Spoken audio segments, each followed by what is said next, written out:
করতে দাদু মনে কইলো যে আদমান জানো ফাইজানে লাথি দিতে গাড়ি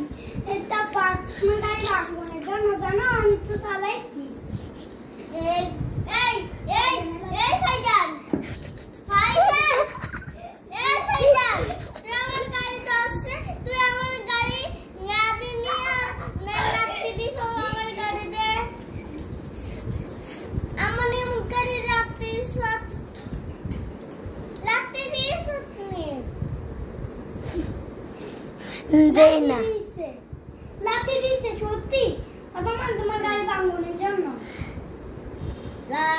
লাথি দিয়েছে